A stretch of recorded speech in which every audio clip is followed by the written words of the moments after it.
ਆਇਆਂ ਨੂੰ ਪਿਆਰ ਭਰੀ ਸਤਿ ਸ੍ਰੀ ਅਕਾਲ। ਸੋ ਤੇ ਪ੍ਰੋਗਰਾਮ ਅਪਡੇਟ ਫਾਰਮਿੰਗ ਲੈ ਕੇ ਹਾਜ਼ਰ ਹੋ ਚੁੱਕੇ ਹਾਂ।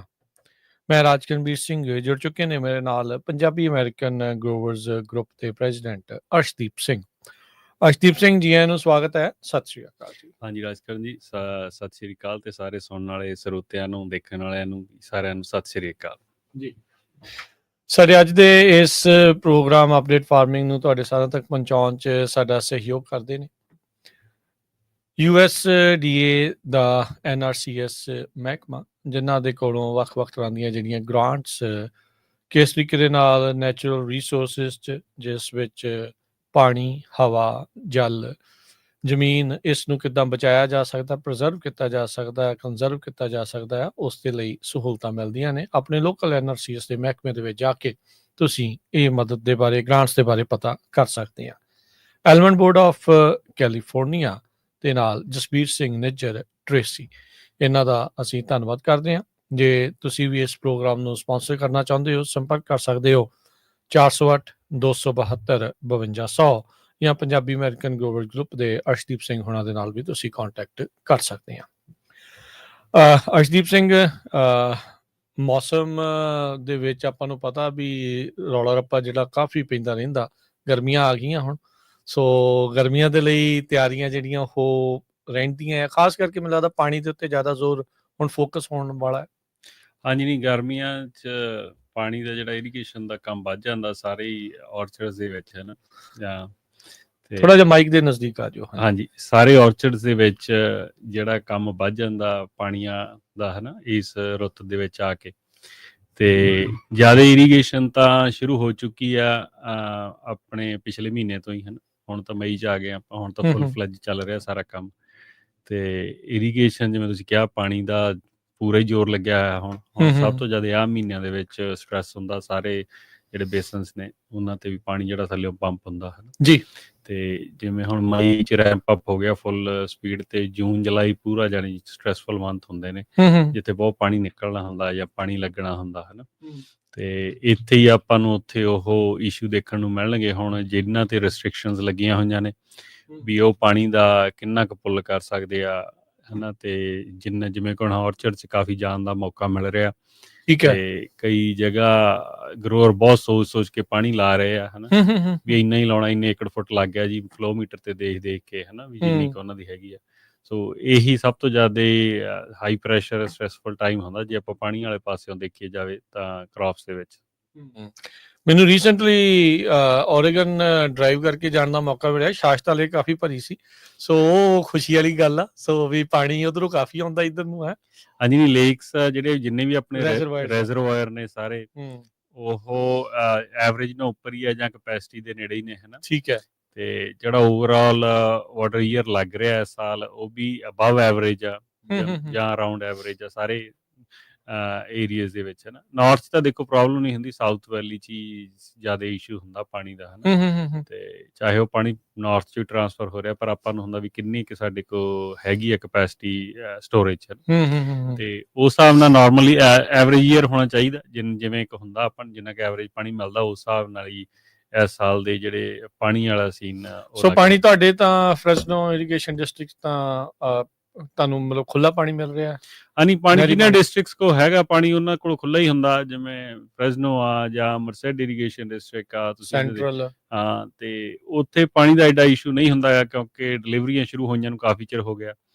ਤੇ ਉਹ ਚੱਲਦੀਆਂ ਵੀ ਲੰਬੀਆਂ ਨੇ, ਹੈ ਨਾ, ਅਗਸਤ ਸਤੰਬਰ ਤੱਕ ਚਲਿਆ ਜਾਂਦਾ, ਜਿੰਨਾ ਚਿਰ ਪਾਣੀ ਚਾਹੀਦਾ ਹੁੰਦਾ ਸਾਰਾ, ਜਾਨੀ ਜ਼ਿਆਦਾ ਸਟ੍ਰੈਸਫੁਲ ਮੰਥ ਹੁੰਦੇ ਨੇ।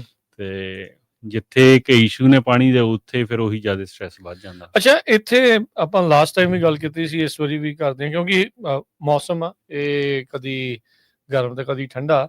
ਗਰਮੀ ਅਜੇ ਪੂਰੀ ਨਹੀਂ ਪਈ, ਰਾਈਟ। ਹੁਣੇ ਰੀਸੈਂਟਲੀ ਰੀਨੋ ਨਗਰ ਕੀਰਤਨ ਤੇ ਗਏ ਸੀ, ਸੋ 80 ਤੇ ਵੀ ਜਾਣ ਦਾ ਮੌਕਾ ਮਿਲਿਆ। ਸੋ 5-7 ਹਜ਼ਾਰ ਫੁੱਟ ਦੇ ਉੱਤੇ ਜਿਹੜੀ ਬਰਫ਼ ਅਜੇ ਸੀਗੀ ਕਾਫੀ, ਸੋ ਉਹ ਪਿਘਲਣੀ ਆ। ਜਦੋਂ ਜ਼ਿਆਦਾ ਗਰਮੀ ਅਚਨਚੇਤੇ ਹੁੰਦੀ ਫਿਰ ਜਲਦੀ ਪਿਘਲ ਕੇ ਰੁੜ ਜਾਂਦੀ ਆ। ਪਿਛਲੀ ਵਾਰੀ ਵੀ ਆਪਾਂ ਦੇਖਿਆ ਵੀ ਕੈਲੀਫੋਰਨੀਆ 'ਚ ਰੌਲਾ ਪਿਆ ਵੀ ਭਾਈ ਏਡੀ ਜਲਦੀ ਪਾਣੀ ਪਿਘਲ ਗਿਆ, ਸਾਂਭਣ ਨੂੰ ਕੁਛ ਨਹੀਂ ਆ। ਸਥਿਤੀ 'ਚ ਕੁਛ ਤਬਦੀਲੀ ਆਈ ਆ ਜਾਂ ਨਹੀਂ, ਕਿ ਸਿਰਫ ਆਪਾਂ ਸੈਨ ਲੂਇਸ ਰਿਜ਼ਰਵਾਇਰ ਦਾ ਹੀ ਸੁਣਿਆ ਸੀਗਾ ਵੀ ਇਹਨਾਂ ਨੇ 10 ਫੁੱਟ ਉੱਚਾ ਕਰਨਾ ਆ, ਉਸ ਤੋਂ ਇਲਾਵਾ ਹੋਰ ਕਿਤੇ ਕੋਈ ਰੈਜ਼ਰਵਾਇਰ ਦੀ ਕਪੈਸਿਟੀ ਵਧਾਈ ਹੋਵੇ ਜਾਂ ਕੋਈ ਨਵੇਂ ਰੈਜ਼ਰਵਾਇਰ ਦੀ ਚਰਚਾ ਜਿਹੜੀ ਉਹ ਚੱਲੀ ਹੋਵੇ, ਸਾਈਟਸ ਦਾ ਤਾਂ ਨਾਮ ਨਾ ਹੀ ਲਿਓ, ਉਹਦਾ ਕਦ ਦੀ ਕਈ ਦਹਾਕਿਆਂ ਤੋਂ ਚੱਲੀ ਜਾਂਦੀ ਆ। ਹਾਂਜੀ, ਨਹੀਂ ਜਿਹੜੀ ਕਪੈਸਿਟੀ ਵਾਲੇ ਐਂਗਲ ਤੋਂ ਤਾਂ ਨਹੀਂ ਵਧਿਆ ਗਾ, ਇਹ ਤਾਂ ਕੁਦਰਤ ਹੀ ਆ ਵੀ ਜਦੋਂ ਥੋੜੀ ਜਿਹੀ ਗਰਮੀ ਹੌਲੀ ਹੌਲੀ ਰੈਂਪ ਅਪ ਹੁੰਦੀ ਆ ਤਾਂ ਉਹ ਜਿਹੜੀ ਸਾਡੀ ਸਟੋਰੇਜ ਹੁੰਦੀ ਆ ਉਹ ਬੈਸਟ ਯੂਟਿਲਾਈਜ਼ ਹੋ ਜਾਂਦੀ ਆ। ਜਿਵੇਂ ਹੁਣ ਤੁਸੀਂ ਕਿਹਾ ਪਿਛਲੀ ਵਾਰ ਇੱਕੋ ਗਰਮੀ ਪੈ ਗਈ ਜੀ, ਜ਼ਿਆਦਾ ਗਰਮੀ ਪੈ ਜੇ ਅਪ੍ਰੈਲ 'ਚ 100 ਵਾਲੇ ਚਲਾ ਜਾਵੇ ਟੈਂਪਰੇਚਰ, ਤਾਂ ਜ਼ਿਆਦਾ ਬਰਫ਼ ਖੁਰ ਜਾਂਦੀ ਆ, ਫਿਰ ਉਹ ਸਾਂਭ ਨਹੀਂ ਹੁੰਦੀ, ਫਿਰ ਉਹ ਦਰਿਆ ਰਾਹੀਂ ਉਹ ਤਾਂ ਨਿਕਲ ਹੀ ਜਾਂਦੀ ਬਾਹਰ, ਹਨਾ। ਤੇ ਜੇ ਗਰਮੀ ਹੌਲੀ ਹੌਲੀ ਰੈਂਪ ਅਪ ਹੁੰਦੀ ਆ ਤੇ ਹਜੇ ਵੀ ਸਨੋ ਦਿੰਦੀ ਆ ਪਹਾੜਾਂ ਤੇ ਸੀਰੀਆ ਨੇਵਾਡਾ ਜੇ ਦੇਖਿਆ ਜਾਵੇ ਉਹ ਉੱਪਰ ਨੂੰ, ਤੇ ਉਹ ਫਿਰ ਹੌਲੀ ਹੌਲੀ ਪਿਘਲ ਰਹੀ ਆ, ਤੇ ਹੁਣ ਨਾਲ ਦੀ ਨਾਲ ਪਾਣੀ ਉਹ ਕੱਢ ਰਹੇ ਆ ਅਸੀਂ ਰੈਜ਼ਰਵਾਇਰ 'ਚੋਂ, ਨਾਲ ਫੀਡ ਹੋ ਰਿਹਾ, ਸੋ ਉਸ ਹਿਸਾਬ ਨਾਲ ਅਸੀਂ ਜ਼ਿਆਦਾ ਪਾਣੀ ਯੂਟਿਲਾਈਜ਼ ਕਰ ਲੈਂਦੇ। ਠੀਕ ਹੈ।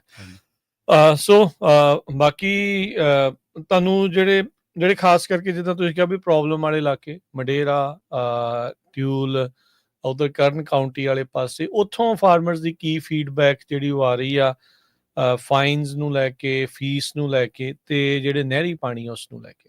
ਹਾਂਜੀ, ਦੇਖੋ ਉਹਨਾਂ ਏਰੀਆ ਦੇ ਵਿੱਚ ਕਈਆਂ 'ਚ ਤਾਂ 5 ਇੰਚ ਹੀ ਪਾਣੀ ਅਲਾਉਡ ਆ, ਸਿਰਫ 5.5 ਇੰਚ। ਹਾਂਜੀ, ਵਾਓ। ਤੇ ਉਹ ਤਾਂ ਫਿਰ ਜੇ ਤੁਹਾਡੇ ਕੋਲ ਡਿਸਟ੍ਰਿਕਟ ਵਾਟਰ ਹੈ ਨਹੀਂ ਗਾ, ਹਨਾ, ਤੇ ਫਿਰ ਉਹ ਤਾਂ ਬਹੁਤ ਜ਼ਿਆਦਾ ਸਟ੍ਰੈਸ 'ਚ ਨੇ, ਹਨਾ। ਤੇ ਆਪਾਂ ਜਿੰਨਾ ਕੁ ਆਪਾਂ ਜ਼ੋਰ ਲਾ ਸਕਦੇ ਹਾਂ ਆਪਾਂ ਲਾ ਰਹੇ ਹਾਂ। State water resource control board ਦਾ ਫਿਰ ਮੀਟਿੰਗ ਆ ਅਗਲੇ ਹਫਤੇ ਮੇ, ਠੀਕ ਹੈ। ਤੇ ਵੀ ਸਮਾਲ ਸਕੇਲ ਗਰੋਅਰਸ ਨੂੰ ਕਿਵੇਂ ਆਪਾਂ ਜਿਹੜੇ ਇਸ ਇੰਪੈਕਟ ਤੋਂ ਉਹਨਾਂ ਦੇ ਇੰਪੈਕਟ ਮਿਨੀਮਾਈਜ਼ ਕਰ ਸਕਦੇ ਹਾਂ, ਹਨਾ। ਕਿਉਂਕਿ ਆਪਾਂ ਬਹੁਤ ਵਾਰ ਕਿਹਾ ਵੀ ਜਿਹੜਾ ਸਮਾਲ ਸਕੇਲ ਗਰੋਅਰ ਆ ਉਹ ਇੰਨੀਆਂ ਜਿਹੜੀਆਂ ਰੈਸਟ੍ਰਿਕਸ਼ਨਸ ਆ, ਫੀਸ ਐਂਡ ਪੈਨਲਟੀਜ਼ ਨਹੀਂ ਦੇ ਸਕਦਾ, ਹਨਾ। ਅਫੋਰਡ ਨਹੀਂ। ਹਾਂ, ਤੇ ਉਹਦੇ ਲਈ ਆਪਾਂ ਕਾਫੀ ਵਾਰ ਅੱਗੇ ਵੀ ਗੱਲ ਕੀਤੀ ਆ। ਹੁਣ ਜਿਹੜੀ ਅਗਲੇ ਹਫਤੇ ਦੀ ਮੀਟਿੰਗ ਆ ਉਹ ਇਸੇ ਲਈ ਹੋਈ ਆ ਵੀ ਸਮਾਲ ਸਕੇਲ ਗਰੋਅਰਸ ਲਈ ਕੀ ਕੀਤਾ ਜਾ ਸਕਦਾ state water resource control board ਕਨੀ, ਹਨਾ। ਠੀਕ ਹੈ। ਤੇ ਦੇਖਦੇ ਆ ਮੀਟਿੰਗ ਕਿੱਧਰ ਨੂੰ ਜਾਂਦੀ ਆ, ਬਟ ਉਹਦੇ 'ਚ ਇਹੀ ਚੀਜ਼ਾਂ ਡਿਸਕਸ ਹੋਣੀਆਂ ਨੇ ਵੀ ਜਿੱਥੇ ਜ਼ਿਆਦਾ ਰਿਸਟ੍ਰਿਕਸ਼ਨਸ ਨੇ, ਦੇਖੋ ਪਾਣੀ ਤਾਂ ਨਹੀਂ ਉਹਨਾਂ ਨੇ ਕੱਢਣ ਦੇਣਾ, ਇਹ ਤਾਂ ਪੱਕਾ ਹੀ ਪਤਾ ਵੀ ਪਾਣੀ ਦੀ ਲਿਮਿਟ ਨਹੀਂ ਕ੍ਰਾਸ ਕਰਨ ਦੇਣੀ। ਫੀਸਿਸ ਐਂਡ ਪੈਨਲਟੀਜ਼, ਰਿਪੋਰਟਿੰਗ, ਜਿਹੜਾ ਗਰੋਅਰ ਦੇ ਐਕਸਟਰਾ ਖਰਚਾ ਪੈ ਰਿਹਾ ਉਹਦੇ ਤੇ ਕੁਛ ਨਾ ਕੁਛ ਹੋ ਸਕਦਾ, ਹਨਾ। ਤੇ ਸੋ ਆਪਾਂ ਕਿਸੇ ਨੂੰ ਐਵੇਂ ਝੂਠੀ ਹੋਪ ਨਹੀਂ ਦੇਣੀ ਚਾਹੁੰਦੇ ਬਈ ਇਹ ਉਹ ਤੁਹਾਡਾ ਗਰੋਅਰਸ ਦਾ ਕੁਛ ਕਰ ਦੇਣਗੇ। ਜਿੰਨੀ ਲਿਮਿਟ ਆ GSP ਦੇ ਲਿਖੀ ਹੋਈ ਉਹ ਉਨੀ ਹੀ ਰਹਿਣੀ ਆ, ਉਹਦੇ ਤੇ ਹੀ ਆਪਣਾ ਪਲਾਨ ਆ ਤੁਸੀਂ ਜਿਹੜਾ ਉਹਨੂੰ ਸੈਟਅਪ ਕਰੋ। ਠੀਕ ਹੈ।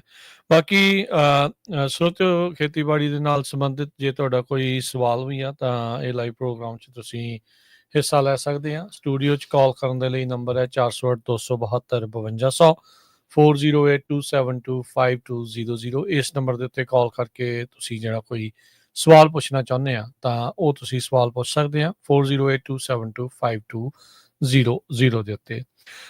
ਅੱਜ ਅਰਸ਼ਦੀਪ ਸਿੰਘ ਹੋਣਾ ਨੇ ਇੱਕ ਇੰਪੋਰਟੈਂਟ ਤੇ ਨਵਾਂ ਵੀ ਆ ਥੋੜਾ ਜਿਹਾ ਟੌਪਿਕ, ਚਰਚਾ ਤਾਂ ਚਲੋ ਕਿਸਾਨਾਂ ਦੇ ਵਿੱਚ ਬਹੁਤ ਚਿਰ ਤੋਂ ਜਿਹੜੀ ਇਸ ਦੀ ਚੱਲਦੀ ਹੈ। ਕਾਰਬਨ ਕ੍ਰੈਡਿਟ ਅਸੀਂ ਬੜੇ ਚਿਰ ਦੇ ਜਿਹੜੇ ਉਹ ਸੁਣਦੇ ਆ ਰਹੇ ਆ। ਸੋ ਕਾਰਬਨ ਦੀ ਫਾਰਮਿੰਗ, ਇਹ ਜਿਹੜਾ ਹੁਣ ਸ਼ਬਦ ਆ ਕਾਫੀ ਜ਼ਿਆਦਾ ਪ੍ਰਚਲਿਤ ਹੋਣ ਲੱਗ ਗਿਆ ਆ, ਖਾਸ ਕਰਕੇ ਹੁਣ ਜਿੱਥੇ ਪਾਣੀ ਨੂੰ ਲੈ ਕੇ ਵੀ ਜਿਹੜਾ ਉਹ ਰੌਲਾ ਆ, ਉਹ ਸਾਰੀਆਂ ਚੀਜ਼ਾਂ ਆ। ਸੋ ਕੀ ਹੈ ਕਾਰਬਨ ਫਾਰਮਿੰਗ? ਇਹ ਕੋਈ ਨਵੇਂ ਤਰ੍ਹਾਂ ਦੀ ਆ, ਪਹਿਲੋਂ ਤੋਂ ਆ, ਜਾਂ ਹੁਣ ਜ਼ਿਆਦਾ ਫੇਮਸ ਹੋਣ ਹੋ ਰਹੀ ਆ? ਨਹੀਂ, ਕਾਰਬਨ ਫਾਰਮਿੰਗ ਦੇਖੋ ਰਾਇਕਨ ਜੀ ਕੋਈ ਨਵੀਂ ਚੀਜ਼ ਤਾਂ ਹੈ ਨਹੀਂ ਗੀ, ਹਨਾ। ਇਹ ਹੋ ਰਹੀ ਆ, ਤੇ ਪਹਿਲਾਂ ਆਪਾਂ ਇਹਨਾਂ ਚੀਜ਼ਾਂ ਨੂੰ ਨੋਟਿਸ ਨਹੀਂ ਕਰਦੇ ਸੀਗੇ। ਉਹਦਾ ਕਾਰਨ ਇਹ ਸੀਗਾ ਵੀ ਇੱਕ ਤਾਂ ਫਾਰਮਿੰਗ ਦੇ ਵਿੱਚ ਮਾਰਜਨਸ ਜ਼ਿਆਦਾ ਹੁੰਦੇ ਸੀਗੇ, ਹਨਾ, ਪ੍ਰੋਫਿਟ ਜ਼ਿਆਦਾ ਹੁੰਦਾ ਸੀ। ਸੋ ਉਸ ਕਰਕੇ ਇਹਨਾਂ ਚੀਜ਼ਾਂ ਤੇ ਬੜਾ ਫੋਕਸ ਨਹੀਂ ਸੀਗਾ। ਦੂਜਾ, ਜਿਵੇਂ ਦਿਨੋਂ ਦਿਨ ਚੀਜ਼ਾਂ ਚੇਂਜ ਹੋ ਰਹੀਆਂ, ਕਲਾਈਮੇਟ ਚੇਂਜ ਹੋ ਰਿਹਾ, ਤਾਂ ਇਹਨਾਂ ਚੀਜ਼ਾਂ ਤੇ ਫੋਕਸ ਬਹੁਤ ਹੋ ਰਿਹਾ ਜੀ। ਇਕੱਲਾ ਫਾਰਮਿੰਗ ਵਾਲੀ ਸਾਈਡ ਤੋਂ ਨਹੀਂ, ਇਨਵਾਇਰਮੈਂਟ ਵਾਲੇ ਪਾਸਿਓਂ ਜਾਂ ਕੋਈ ਵੀ ਪਾਲਿਸੀ ਲੈਵਲ ਤੇ ਜਿਹੜੀਆਂ ਵੀ ਚੀਜ਼ਾਂ ਹੋ ਰਹੀਆਂ ਨੇ, ਹਨਾ, ਉਹਦੇ 'ਚ ਇਹ ਬਹੁਤ ਵੱਡਾ ਫੈਕਟਰ ਜਾਣੀ ਕਿ ਕੰਸੀਡਰ ਹੁੰਦਾ। ਚਾਹੇ ਉਹਨੂੰ ਕਾਰਬਨ ਫਾਰਮਿੰਗ ਕਹਿ ਲਓ ਜਾਂ ਕੋਈ ਵੀ ਕਹਿ ਲਓ, ਹਨਾ, ਰੀਜਨਰੇਟਿਵ ਐਗਸ, ਬੜੇ ਨਵੇਂ ਅੱਡ ਟਰਮ ਨੇ, ਆਲ ਦੋ ਅੱਡ ਚੀਜ਼ਾਂ ਨੇ, ਪਰ ਜਾਣੀ ਇਹੋ ਜਿਹੇ ਟੌਪਿਕਸ ਤੇ ਹੁਣ ਕਾਫੀ ਗੱਲਾਂ ਹੋਣ ਲੱਗ ਗਈਆਂ ਨੇ, ਹਨਾ। ਮੈਂ ਕਾਫੀ ਰੀਸੈਂਟਲੀ ਮੀਟਿੰਗਸ ਸਟੇਟ ਤੇ ਫੈਡਰਲ ਲੈਵਲ ਦੇ ਤੇ ਜਾਣ ਦਾ ਮੌਕਾ ਮਿਲਿਆ, ਤੇ ਹੁਣ ਆਪਣੀ ਜਿੰਨੀ ਕਿ ਇਨਵੋਲਵਮੈਂਟ ਆ ਪਾਲਿਸੀ ਮੇਕਿੰਗ ਦੇ ਵਿੱਚ, ਉੱਥੇ ਇਹ ਗੱਲਾਂ ਬਹੁਤ ਜ਼ਿਆਦਾ ਸੁਣਨ ਨੂੰ ਮਿਲ ਰਹੀਆਂ ਨੇ, ਹਨਾ। ਤੇ ਹਲੇ ਕੈਲੀਫੋਰਨੀਆ ਲੈਵਲ ਤੇ ਗੱਲ ਕਰ ਰਹੇ ਆ। ਕੈਲੀਫੋਰਨੀਆ ਦੇ ਗੋਲਸ ਐਂਡ ਆਬਜੈਕਟਿਵ ਜ਼ਿਆਦਾ ਅਗਰੈਸਿਵ ਨੇ ਕਾਰਬਨ ਨੂੰ ਲੈ ਕੇ, ਇਹਨਾਂ ਨੂੰ ਚੀਜ਼ਾਂ ਨੂੰ ਲੈ ਕੇ, ਹਨਾ। ਠੀਕ ਹੈ। ਤੇ ਫੈਡਰਲ ਲੈਵਲ ਦੇ ਗੋਲਸ ਐਂਡ ਆਬਜੈਕਟਿਵਸ ਉਹਨੇ ਅਗਰੈਸਿਵ ਨਹੀਂ ਹੈਗੇ, ਬਟ ਉੱਥੇ ਵੀ ਇਹ ਗੱਲਾਂ ਹੋ ਰਹੀਆਂ ਨੇ ਵੀ ਕੱਲ ਨੂੰ ਜਿਹੜੀ ਫਾਰਮਿੰਗ ਹੋਣੀ ਆ ਵੀ ਕੀ ਚੇਂਜਸ ਹੋਣਗੀਆਂ, ਕਿਹੜੀਆਂ ਚੀਜ਼ਾਂ ਉਹ 'ਚ ਹੋ ਸਕਦੀਆਂ ਨੇ, ਹਨਾ। ਤੇ ਜਾਂ ਓਵਰਆਲ ਵੀ এনवायरमेंट ਨੂੰ ਲੈ ਕੇ ਆਪਾਂ ਨੂੰ ਪਤਾ ਵੀ ਹੁਣੇ ਇੱਕ ਮੀਟਿੰਗ ਦੇ ਵਿੱਚ ਮੈਂ ਸੀਗਾ, ਉੱਥੇ ਉਹਨਾਂ ਨੇ ਡੇਟਾ ਦੇ ਰਹੇ ਸੀਗੇ। ਉਹ ਕਹਿੰਦੇ ਸੀਗੇ ਵੀ 2 ਡਿਗਰੀ ਦਾ ਫਰਕ ਪੈ ਗਿਆ ਟੈਂਪਰੇਚਰ ਦਾ ਪਿਛਲੇ 100 ਸਾਲ ਦੇ ਵਿੱਚ ਅਪਰੋਕਸੀਮੇਟਲੀ ਸੈਲਸੀਅਸ। ਹਾਂਜੀ। ਤੇ ਵੀ 2 ਫਾਰਨਹਾਈਟ ਹੋਊਗਾ ਕਿਉਂਕਿ ਅਮਰੀਕਨ ਦੀ ਸੀਗੀ, ਹਨਾ। ਠੀਕ ਹੈ। ਤੇ ਉਹ ਵੀ ਜੇ 2 ਡਿਗਰੀ ਦਾ ਫਰਕ ਪੈ ਗਿਆ ਤੇ 2 ਡਿਗਰੀ ਨਾਲ ਕਿੰਨੀਆਂ ਕੁ ਚੇਂਜਸ ਆਉਣੀਆਂ ਨੇ, ਹਨਾ। ਤੇ ਉਹ ਚੀਜ਼ਾਂ ਕਿਉਂ ਪਿਆ, ਫਿਰ ਚਲੋ ਗੱਲ ਟੌਪਿਕ ਤਾਂ ਵੈਸੇ ਡਿਸਕਸ਼ਨ ਉਸ ਗੱਲ ਤੇ ਸੀਗੀ ਵੀ ਕਿਉਂ ਪਿਆ, ਕਿਉਂਕਿ ਗ੍ਰੀਨ ਹਾਊਸ ਜਿਹੜੀਆਂ GHG ਐਮਿਸ਼ਨਸ ਹੋ ਰਹੀਆਂ ਨੇ, ਹਨਾ, ਗ੍ਰੀਨ ਹਾਊਸਸ ਗੈਸਸ ਐਮਿਟ ਹੋ ਰਹੀਆਂ ਨੇ, ਤੇ ਉਹ ਜਾਂ ਫੋਸਲ ਫਿਊਲ ਹੋ ਰਹੇ ਆ ਜਾਂ ਕੋਈ ਵੀ ਚੀਜ਼ ਆ, ਕੋਈ ਅਸੀਂ ਫਾਰਮਿੰਗ ਦਾ ਲਾ ਲਓ ਵੀ ਟਿਲੇਜ ਕਰਦੇ ਆ, ਹਨਾ, ਜਾਂ ਜੇ ਆਪਾਂ ਜਿਹੜੇ ਫੋਰੈਸਟ ਨੇ ਉਹਨਾਂ ਦੀ ਦਿਨੋਂ ਦਿਨ ਕੁਆਂਟੀਟੀ ਘਟਦੀ ਡੀਫੋਰੈਸਟੇਸ਼ਨ ਹਨਾ। ਹੋ ਰਹੀ ਹਾਂ, ਆ। ਸੋ ਉਹ ਜਾਣੀ ਕਿ ਕਾਫੀ ਵੱਡਾ ਟੌਪਿਕ ਸੀ, ਪਰ ਉਹ 'ਚ ਜਿਹੜਾ ਆਪਣਾ ਫੋਕਸ ਆ, ਆਪਣਾ ਚਲੋ ਫਾਰਮਿੰਗ ਵਾਲਾ ਫੋਕਸ ਹੋਏ ਤੇ, ਹਨਾ। ਤੇ ਉਹਦੇ 'ਚ ਜਿਹੜਾ ਹੁਣ ਐਸਟੀਮੇਸ਼ਨ ਹੈਗਾ ਇੱਕ ਰੀਸੈਂਟ ਰਿਪੋਰਟਸ ਦਾ, ਉਹ ਦੁਨੀਆ ਦੇ ਵਿੱਚ ਸਾਰੀ ਧਰਤੀ ਤੇ 17 ਬਿਲੀਅਨ ਟਨ ਅਸੀਂ ਕਾਰਬਨ ਐਡ ਕਰ ਦਿੰਦੇ ਆ ਹਰੇਕ ਸਾਲ। 17 ਬਿਲੀਅਨ ਟਨ। ਹਾਂਜੀ, ਹਨਾ, এনवायरमेंट ਦੇ ਵਿੱਚ। ਉਹ ਫਿਰ ਉਹੀ ਗਾਹਾਂ ਜਾ ਕੇ ਟੈਂਪਰੇਚਰ ਵੱਧ ਜਾਂਦਾ, ਹਨਾ, ਤੇ ਇਹ ਓਜ਼ੋਨ। ਆਪਾਂ ਗੈਸੀਅਸ ਫਾਰਮ ਦੀ ਗੱਲ ਕਰ ਰਹੇ ਹਾਂ। ਹਾਂਜੀ, ਜਿਹੜਾ ਆਪਾਂ এনवायरमेंट 'ਚ ਰਿਲੀਜ਼ ਕਰਦੇ ਆ। ਤੇ ਉਹ ਜਿਹੜੀ ਫਿਰ ਕਾਰਬਨ ਫਾਰਮਿੰਗ ਆ, ਬਸ ਇਹੀ ਆ ਵੀ ਜਿਹੜੀ ਉਹ এনवायरमेंट ਵਾਲੀ ਕਾਰਬਨ ਆ ਉਹਨੂੰ ਧਰਤੀ ਦੇ ਵਿੱਚ ਲਿਕੁਇਡ ਜਾਂ ਸੋਲਿਡ ਫਾਰਮ ਦੇ ਵਿੱਚ ਕੰਟੇਨ ਕਰ ਲਿਆ ਜਾਵੇ, ਉਹਨੂੰ ਹੀ ਕਾਰਬਨ ਫਾਰਮਿੰਗ। ਬਕਸੇ 'ਚ ਬੰਦ ਕਰਕੇ ਰੱਖ ਲਈਏ। ਹਾਂ, ਨਹੀਂ, ਜੋ ਬਕਸੇ ਜਿਵੇਂ ਦੂਜੇ ਤੁਸੀਂ ਟਰੀ ਆ, ਆਪਾਂ ਨੂੰ ਇਹ ਤਾਂ ਪਤਾ ਹੀ ਨਾ ਫੋਟੋਸਿੰਥੇਸਿਸ ਹੁੰਦੀ ਆ, ਜੇ ਆਪਾਂ ਸਿੱਧਾ ਹਿਸਾਬ ਨਾਲ ਸਮਝਣਾ ਹੋਵੇ ਵੀ ਚਲੋ ਆਪਾਂ ਜਿਹੜੀਆਂ ਨਵੀਆਂ ਤਕਨੀਕਾਂ ਉਹਦੀ ਨਾਂ ਵੀ ਗੱਲ ਕਰੀਏ, ਕੋਈ ਵੀ ਦਰਖਤ ਬਣਦਾ ਤੇ ਉਹ ਹਵਾ 'ਚੋਂ ਕਾਰਬਨ ਡਾਈਆਕਸਾਈਡ ਲੈਂਦਾ, ਕਾਰਬਨ ਲੈਂਦਾ, ਉਹਦੇ ਨਾਲ ਉਹ ਗਰੋ ਕਰਦਾ, ਹਨਾ। ਗਰੋ ਕਰਕੇ ਉਹ ਕੋਈ ਨਾ ਕੋਈ ਉਹ ਤੇ ਫਰੂਟ ਜਾਂ ਕੋਈ ਨਾ ਕੋਈ ਵੀ ਚੀਜ਼ ਲੱਗਦੀ ਆ, ਉਹ ਕਾਰਬਨ ਯੂਜ਼ ਕਰਦਾ। ਬੇਸਿਕਲੀ ਉਹ ਕਾਰਬਨ ਰਿਮੂਵ ਕਰ ਰਿਹਾ এনवायरमेंट 'ਚੋਂ, ਠੀਕ ਆ, ਆਕਸੀਜਨ ਰਿਲੀਜ਼ ਕਰ ਲਿਆ, CO2 ਆਪਾਂ ਇਹੀ ਗੱਲ ਕਰਦੇ ਹਾਂ ਨਾ। ਤੇ ਉਹ ਕਾਰਬਨ ਹੁਣ ਉਹ ਦਰਖਤ 'ਚ ਇੱਕ ਸਟੋਰ ਹੋ ਗਈ ਹੈ, ਵੱਡੇ ਤੋਂ ਵੱਡਾ ਹੁੰਦਾ ਜਾਂਦਾ। ਕਾਰਬਨ ਨਾਲ ਹੀ ਉਹਦਾ ਭਾਰ ਵੱਧ ਰਿਹਾ, ਸੋਲਿਡ ਫਾਰਮ 'ਚ ਚਲੇ ਗਈ, ਹਨਾ। ਜਾਂ ਤੁਸੀਂ ਲਿਕੁਇਡ ਫਾਰਮ 'ਚ ਧਰਤੀ ਦੇ ਵਿੱਚ ਐਡ ਕਰਦੇ ਹੋ, ਹਨਾ, ਆਰਗੈਨਿਕਲੀ, ਤੇ ਉਹ ਵੀ ਕਾਰਬਨ ਸਟੋਰੇਜ ਹੋ ਗਈ। ਉਹ ਫਿਰ ਆਪਾਂ এনवायरमेंट 'ਚ ਰਿਮੂਵ ਕਰ ਰਹੇ ਹਾਂ ਕਾਰਬਨ, ਬਸ ਇਹਨੂੰ ਹੀ ਕਾਰਬਨ ਫਾਰਮਿੰਗ ਕਹਿੰਦੇ ਆ ਸਿੱਧੀ ਭਾਸ਼ਾ 'ਚ। ਇੱਕ ਇਹਦੀ ਜਿਹੜੀ ਮੋਰ ਟੈਕਨੀਕਲ ਟਰਮ ਆ ਉਹਨੂੰ ਕਾਰਬਨ ਸੀਕੁਐਸਟਰ ਕਹਿੰਦੇ ਨੇ, ਜਾਂ ਵੀ ਉਹਨੂੰ ਕਰਦੇ ਆ, ਹਨਾ। ਬਟ ਜਿਹੜੀ ਆਮ ਠੇਠ ਭਾਸ਼ਾ 'ਚ ਜੇ ਆਪਾਂ ਆਪਦੀ ਗੱਲ ਕਰਨੀ ਹੋਵੇ ਤਾਂ ਆਪਾਂ ਕਹੀਏ ਇਹਨੂੰ ਕਾਰਬਨ ਫਾਰਮਿੰਗ ਕਰ ਲਓ ਇਹਨੂੰ। ਅੱਛਾ, ਹਵਾ 'ਚੋਂ ਕਾਰਬਨ ਇਕੱਠੀ ਕਰਨ ਵਾਲੇ ਬਹੁਤ ਸਾਰੇ ਸਟਾਰਟਅਪਸ ਚੱਲ ਰਹੇ ਆ, ਬਿਲ ਗੇਟਸ ਤੋਂ ਲੈ ਕੇ ਬਹੁਤ ਵੱਡੀਆਂ ਕੰਪਨੀਆਂ ਆ, ਵੀ ਹਵਾ 'ਚੋਂ ਕਾਰਬਨ ਇਕੱਠੀ ਕਰਕੇ ਇਹਨੂੰ ਕਿੱਦਾਂ ਜਿਹੜਾ ਉਹ ਲੈ ਕੇ ਆਉਣਾ, ਇਹੀ ਗਲੋਬਲ ਵਾਰਮਿੰਗ, ਕਲਾਈਮੇਟ ਚੇਂਜ ਨੂੰ। ਤੇ ਸਾਡੇ ਸੀਨੀਅਰ ਮੈਨੇਜਰ ਹਰਵਿੰਦਰ ਸਿੰਘ ਕੰਗ ਜੀ ਵੀ ਸੁਣ ਰਹੇ, ਕਹਿੰਦੇ ਫਾਰਨਹਾਈਟ ਨਹੀਂ, ਵਾਕਿਆ ਸੈਲਸੀਅਸ 2 ਡਿਗਰੀ ਸੈਲਸੀਅਸ ਦਾ ਜਿਹੜਾ ਉਹ ਫਰਕ ਪਿਆ। ਸੋ ਧੰਨਵਾਦ ਅਸੀਂ ਹਰਵਿੰਦਰ ਕੰਗ ਜੀ ਦਾ ਕਰੈਕਸ਼ਨ ਦੇ ਲਈ। ਸੋ ਕਾਫੀ ਕੁਛ ਜਿਹੜਾ ਇਸ ਦੇ ਵਿੱਚ ਚੱਲ ਰਿਹਾ। ਅੱਛਾ, ਫਾਰਮਿੰਗ ਦੇ ਵਿੱਚ ਇਹਦਾ ਕੀ ਫਿਰ ਸਕੋਪ ਕੀ ਆ? ਇਹ ਹੁਣ ਟਿਲੇਜ ਤੋਂ ਬਗੈਰ ਤਾਂ ਆਪਾਂ ਕਿਤੇ ਦੇਖੀ ਨਹੀਂ। ਜਿਹੜੇ ਡਸਟ ਬਾਲਸ ਦੀ ਆਪਾਂ ਅਮਰੀਕਾ ਦੇ ਵਿੱਚ ਗੱਲਾਂ ਸੁਣੀਆਂ, ਜਿਹੜੇ ਗ੍ਰੇਟ ਪਲੇਨ ਸੀਗੇ, ਜਦੋਂ ਖੇਤੀਬਾੜੀ ਉੱਥੇ ਸ਼ੁਰੂ ਕਰਨੀ ਕੀਤੀ, ਟੌਪ ਸੋਇਲ ਉੜਦੀ ਗਈ, ਹੁਣ ਘੱਟ ਹੁੰਦੀ ਆ, ਉੱਥੇ ਬਹੁਤ ਦਿੱਕਤ ਜਿਹੜੀ ਉਹ ਆ ਗਈ ਆ। ਸੋ ਇਹ ਹੁਣ ਜਿਹੜੀ ਟਿਲੇਜ ਨੂੰ ਲੈ ਕੇ ਕਿੱਦਾਂ ਆ, ਫਿਰ ਇਹ ਕਾਰਬਨ ਜਿਹੜੀ ਸਿਕੁਐਸਟਰ ਕਰਦੇ ਆ, ਇਕੱਠੀ ਕਰਦੇ ਆ, ਜਦੋਂ ਟਿਲ ਕਰ ਦਿੰਦੇ ਫਿਰ ਹਵਾ ਦੇ ਵਿੱਚ ਚਲੀ ਜਾਂਦੀ ਆ। ਸੋ ਇਹ ਫਾਰਮਿੰਗ ਹੋ ਫਿਰ ਕਿੱਦਾਂ ਰਹੀ ਹੈ? ਕੁਛ ਚਿਰ ਲਈ ਕਰਨੀ ਆ, ਉਹ ਫੇਰ ਛੱਡ ਦੇਣੀ ਆ, ਜਾਂ ਉਹਨੂੰ ਪੱਕਾ ਬੰਨ ਕੇ ਰੱਖਣਾ, ਕਿੱਦਾਂ ਕਰ ਰਹੇ ਆ? ਨਹੀਂ, ਦੇਖੋ, ਜਿਹੜਾ ਜੇ ਆਪਾਂ ਕੈਲੀਫੋਰਨੀਆ ਦੀ ਐਗ ਦੀ ਗੱਲ ਕਰੀਏ, ਆਪਾਂ ਜ਼ਿਆਦਾ ਜੇ ਇੱਥੇ ਫੋਕਸ ਰਹੀਏ, ਹਨਾ, ਤਾਂ ਸਾਡੇ ਕੋਲ ਜ਼ਿਆਦਾ ਔਰਚਰਡਸ ਹੈਗੇ ਨੇ, ਪਰਮਾਨੈਂਟ ਕ੍ਰਾਪਸ ਨੇ ਜ਼ਿਆਦਾ, ਹਨਾ। ਤੇ ਉਹਦੇ 'ਚ ਜੇ ਕਈ ਜਗ੍ਹਾ USDA ਵੀ ਤੇ ਸਟੇਟ CDFA ਵੀ ਤੁਹਾਨੂੰ ਗ੍ਰਾਂਟਸ ਐਂਡ ਇਨਸੈਂਟਿਵਸ ਦਿੰਦੇ ਆ, ਨੋ ਟਿਲੇਜ ਤੇ ਰਿਡਿਊਸ ਟਿਲੇਜ ਲਈ। ਅੱਛਾ, ਠੀਕ ਹੈ ਜੀ। ਉਹਦਾ ਕਾਰਨ ਆਪਾਂ ਚਲੋ ਪੈਸੇ ਉਹ ਲੈ ਲੈਂਦੇ ਹਾਂ, ਗ੍ਰਾਂਟਸ ਸਾਰਿਆਂ ਨੂੰ ਹੀ ਮਿਲ ਜਾਂਦੀ, ਕਾਫੀ ਲੋਕਾਂ ਨੂੰ ਮਿਲ ਜਾਂਦੀ ਹੈ, ਪਰ ਆਪਾਂ ਨੂੰ ਇਹ ਨਹੀਂ ਪਤਾ ਲੱਗਦਾ ਵੀ ਕਿਉਂ ਪੈਸੇ ਦਿੰਦੇ ਨੇ ਉਹ, ਹਨਾ। ਉਹਦਾ ਕਾਰਨ ਹੀ ਇਹ ਹੈ ਵੀ ਜਦੋਂ ਤੁਸੀਂ ਧਰਤੀ ਨੂੰ ਡਿਸਟਰਬ ਕਰਦੇ ਹੋ, ਜਿਹੜਾ ਉਹਦੇ 'ਚ ਕਾਰਬਨ ਉੱਪਰਲੇ ਪਾਸੇ ਪਿਆ ਹੁੰਦਾ ਉਹ ਹਵਾ 'ਚ ਐਡ ਹੋ ਜਾਂਦਾ, ਐਜ਼ ਕਾਰਬਨ ਡਾਈਆਕਸਾਈਡ ਹੁੰਦਾ। ਜਾਂ ਤੁਸੀਂ ਸਿੱਧਾ ਕਾਰਬਨ ਹੋ ਗਿਆ, ਜਾਂ ਕਾਰਬਨ ਡਾਈਆਕਸਾਈਡ ਵੀ ਉਹ ਜਦੋਂ ਕਾਰਬਨ ਡਾਈਆਕਸਾਈਡ ਦਾ ਕਿਸੇ ਨਾ ਕਿਸੇ ਚੀਜ਼ ਨਾਲ ਪ੍ਰੋਸੈਸਿੰਗ ਹੋਊਗੀ ਨਾ ਤਾਂ ਬਣੂਗਾ, ਹਨਾ। ਤੇ ਬਟ ਉਹ ਕਾਰਬਨ ਰਿਲੀਜ਼ ਕਰ ਰਹੇ ਆ ਆਪਾਂ ਉਹਨੂੰ ਡਿਸਟਰਬ ਕਰਕੇ ਗਰਾਊਂਡ, ਤੋ ਉਹ ਟਿਲੇਜ ਦੀ ਤਾਂ ਗੱਲ ਉੱਥੇ ਆ ਜਾਂਦੀ ਹੈ ਵੀ ਜੇ ਟਿਲੇਜ ਨਾ ਕਰੋ ਤਾਂ ਹੀ ਉਹ ਆਪਾਂ ਨੂੰ ਕਹਿੰਦੇ ਰਿਡਿਊਸ ਟਿਲੇਜ ਜਾਂ ਨੋ ਟਿਲੇਜ। ਕਿਉਂਕਿ ਕਈ ਵਾਰ ਐ ਹੁੰਦਾ ਵੀ ਬਿਨਾਂ ਟਿਲੇਜ ਤੋਂ ਤਾਂ ਖੇਤੀ ਨਹੀਂ ਹੋ ਸਕਦੀ ਹੈ ਨਾ। ਤੇ ਹੂੰ ਫਿਰ ਉਹ ਕਹਿੰਦੇ ਨੇ ਰਿਡਿਊਸ ਟਿਲੇਜ ਕਰ ਲਓ। ਹੁਣ ਗਾਰਡਨਿੰਗ ਦਾ ਤਾਂ ਬਹੁਤ ਰੌਲਾ ਪਾਉਂਦੇ ਵੀ ਬਗੈਰ ਟਿਲੇਜ ਹੀ ਜਿਹੜਾ ਉਹ ਕਰੀ ਚੱਲੋ। ਨਹੀਂ, ਉਦਾਹਰਨ ਦੇ ਤੌਰ ਤੇ ਦੇਖੋ ਬਹੁਤ ਚੀਜ਼ਾਂ ਆਪਾਂ ਕਰ ਸਕਦੇ ਹਾਂ। ਜਿਵੇਂ ਹੁਣ ਮੈਂ ਆਪਦੇ ਖੇਤ ਦੀ ਗੱਲ ਕਰਾਂ, ਕਵਰ ਕ੍ਰੌਪ ਲਾਈ ਸੀ ਆਪਾਂ, ਹੈ ਨਾ। ਹੁਣ ਆਪਸ਼ਨ ਆਪਣੇ ਕੋਲ ਸੀਗੀ ਵੀ ਕਵਰ ਕ੍ਰੌਪ ਹੁਣ ਟਰਮੀਨੇਟ ਕਰਨੀ ਸੀਗੀ ਆਪਾਂ ਅਪ੍ਰੈਲ ਮਈ 'ਚ। ਮੋਹ ਕਰਨੀ ਸੀਗੀ। ਹਾਂ, ਨਹੀਂ ਮੋਹ ਨਹੀਂ, ਡਿਸਕ ਕਰਦੇ ਲੋਕ। ਠੀਕ ਹੈ। ਹੁਣ ਉੱਥੇ ਮੈਂ ਇਹੀ ਡਿਫਰੈਂਸ ਆ ਵੀ ਮੈਂ ਡਿਸਕ ਨਹੀਂ ਕੀਤੀ, ਮੈਂ ਉਹਨੂੰ ਮੋਹ ਹੀ ਕਰ ਰਿਹਾ। ਹੁਣ ਮੈਂ ਹਰੇਕ ਮਹੀਨੇ ਜਾਂ ਇੱਕ ਅੱਧਾ ਮਹੀਨਾ ਹੋਰ ਮੋਹ ਕਰੂੰਗਾ, ਜਾਨੂੰ ਉਹ ਗਰਮੀ ਨਹੀਂ ਸੁੱਕ ਜਾਣੀ ਹੈ। ਠੀਕ ਹੈ। ਤੇ ਦੂਜੀ ਆਪਸ਼ਨ ਸੌਖੀ ਇਹ ਸੀਗੀ, ਇੱਕ ਵਾਰ ਡਿਸਕਾਂ ਮਾਰੀਆਂ ਅਪ੍ਰੈਲ ਸ਼ੁਰੂ 'ਚ। ਔਰ ਫਿਰ ਕਾਰਬਨ ਨਹੀਂ ਤੁਸੀਂ ਫਿਰ ਛੱਡੀ ਵਾਪਸ। ਹਾਂ, ਸੋ ਇਨਫੈਕਟ ਜਿਹੜੀ ਕਵਰ ਕ੍ਰੌਪ ਆ, ਉਹ ਜਦੋਂ ਆਪਾਂ ਬੀਜ ਲਾਉਂਦੇ ਆ ਤਾਂ ਉਹ ਜਿਹੜਾ ਵੀ ਉਹ ਕ੍ਰੌਪ ਗਰੋ ਹੁੰਦੀ ਆ, ਉਹਨੇ ਵੀ ਕਾਰਬਨ ਨਾਲ ਹੀ ਗਰੋ ਹੋਣਾ। ਏਦਾਂ ਹੀ ਹੈ ਨਾ, ਉਹਨੇ ਕਾਰਬਨ ਇਕੱਠੀ ਕੀਤੀ ਹੈ ਤੇ ਉਹ ਮੈਂ ਸੋਲਿਡ ਫਾਰਮ 'ਚ ਹੀ ਉੱਥੇ ਹੀ ਰਹਿੰਦੀ ਵਿਦਆਊਟ ਡਿਸਟਰਬੈਂਸ। ਨਾਲੇ ਆਰਗੈਨਿਕ ਮੈਟਰ ਬਣ ਗਿਆ। ਹਾਂਜੀ, ਸੋ ਇਹ ਚੀਜ਼ਾਂ ਜਿਹੜੀਆਂ ਆਪਾਂ ਪ੍ਰੈਕਟਿਸ ਚੱਲਦੇ ਲਿਆ ਸਕਦੇ ਹਾਂ। ਜੇ ਦੁਨੀਆ ਪਰ ਫਿਰ ਖੇਚਲ ਵਾਲੀ ਗੱਲ ਆ ਗਈ ਨਾ, ਜਿੱਦਾਂ ਤੁਸੀਂ ਦੱਸਿਆ। ਹਾਂ ਜੀ, ਹਾਂ। ਨਹੀਂ, ਉਹਦੇ ਲਈ ਸਾਨੂੰ ਪ੍ਰੈਕਟਿਸਿਸ ਚੇਂਜ ਕਰਨੀਆਂ ਪੈਣੀਆਂ, ਇਹਦੇ 'ਚ ਕੋਈ ਸ਼ੱਕ ਨਹੀਂ ਹੈਗਾ। ਜਿਹੜੀਆਂ ਸਾਡੀਆਂ ਅਸੀਂ ਨਾਰਮਲ ਪ੍ਰੈਕਟਿਸਿਸ ਕਰਦੇ ਹਾਂ ਖੇਤੀ ਦੀਆਂ, ਹੈ ਨਾ। ਤੇ ਫਿਊਚਰ ਦੀ ਡਿਮਾਂਡ ਤਾਂ ਇਹੀ ਹੈ। ਨਹੀਂ, ਫਿਊਚਰ ਦੀ ਜੇ ਗੱਲ ਕਰੀਏ, ਦੁਨੀਆ 'ਚ 12 ਬਿਲੀਅਨ ਏਕੜ ਤੇ ਖੇਤੀ ਹੁੰਦੀ ਆ ਸਾਰੀ ਦੁਨੀਆ 'ਚ ਰਲਾ ਮਿਲਾ ਕੇ। ਠੀਕ ਹੈ ਜੀ। ਤੇ 1 ਏਕੜ 'ਚੋਂ ਇਕੱਲੀ ਆਪਦੀ ਬਿਹੇਵੀਅਰ ਚੇਂਜ ਨਾਲ ਯੂਨੀਵਰਸਿਟੀਆਂ ਦੇ ਐਸਟੀਮੇਟ ਨੇ ਵੀ ਤੁਸੀਂ 3 ਟਨ ਕਾਰਬਨ ਐਡ ਕਰ ਸਕਦੇ ਆ ਗਰਾਊਂਡ 'ਚ। ਅੱਛਾ, ਮਤਲਬ ਇੰਨੀ ਘਟਾ ਸਕਦੇ ਹਾਂ। ਤੇ 36 ਬਿਲੀਅਨ ਹੋ ਗਈ ਟਨ, ਹੈ ਨਾ। ਤੇ 37 ਬਿਲੀਅਨ ਆਪਾਂ ਹਰੇਕ ਸਾਲ ਐਡ ਕਰਦੇ ਹਾਂ। ਸੋ ਪੂਰਾ ਜਾਨੀ ਕਿ ਚਲੋ ਇਹ ਤਾਂ ਹਾਂ, ਮਤਲਬ ਇਹ ਆ ਵੀ ਬੈਲੈਂਸ ਤਾਂ ਹੋ ਸਕਦਾ, ਪਰ ਉਹ ਤਾਂ ਚਲੋ 50% ਵੀ ਹੋ ਜੇ, 10% 20 ਹੌਲੀ ਹੌਲੀ ਵਧਣਾ ਇਹ ਨੰਬਰ। ਨਹੀਂ, ਇਹ ਤਾਂ ਇਕੱਲੇ ਫਾਰਮਿੰਗ ਵਾਲੀ ਲੈਂਡ 'ਚੋਂ ਨਾ, ਹਜੇ ਆਪਾਂ ਫੋਰੈਸਟ ਦੀ ਤਾਂ ਦੂਜਿਆਂ ਦੀ ਗੱਲ ਨਹੀਂ ਕਰ ਰਹੇ, ਹੈ ਨਾ। ਇਹ ਵੀ ਆਪਾਂ ਨੂੰ ਪਤਾ ਵੀ 100% 'ਚ ਉਹ ਚੀਜ਼ਾਂ ਨਹੀਂ ਹੁੰਦੀਆਂ ਕਦੇ ਵੀ। ਨਾਲੇ ਕਿਸਾਨ ਨੂੰ ਜਿਹੜਾ ਸ਼ੁਰੂ ਤੋਂ ਕਿਸੇ ਇੱਕ ਤਰੀਕੇ ਨਾਲ ਕਰਦਾ ਆ, ਉਹਨੂੰ ਬਦਲਣਾ ਬਹੁਤ ਔਖਾ। ਸੋ ਇਹ ਚੀਜ਼ਾਂ ਕਾਰਬਨ ਫਾਰਮਿੰਗ ਸੋ ਬਹੁਤ ਜ਼ਿਆਦਾ ਹੁਣ ਸਪੀਡ ਫੜ ਰਹੀ ਆ ਇਹ ਚੀਜ਼ਾਂ। ਠੀਕ ਹੈ, ਆਪਾਂ ਇਹਦੇ ਤੇ ਕਰਦੇ ਹਾਂ ਹੋਰ ਵੀ ਵੈਲਿਊ ਕੀ ਹੈ ਇਹਦੀ, ਮਤਲਬ ਡਾਲਰ ਵਾਈਜ਼ ਕੀ ਵੈਲਿਊ ਆ, ਉਹਦੇ ਬਾਰੇ ਵੀ ਚਰਚਾ ਕਰਦੇ ਹਾਂ। ਕੁਝ ਕਾਲਰ ਵੀ ਆਪਣੇ ਨਾਲ ਜੁੜੇ, ਆਪਾਂ ਉਹਨਾਂ ਦੇ ਵੀ ਵਿਚਾਰ ਜਿਹੜੇ ਆ ਉਹ ਸੁਣਦੇ, ਜੇ ਕੋਈ ਉਹਨਾਂ ਦਾ ਸਵਾਲ ਆ।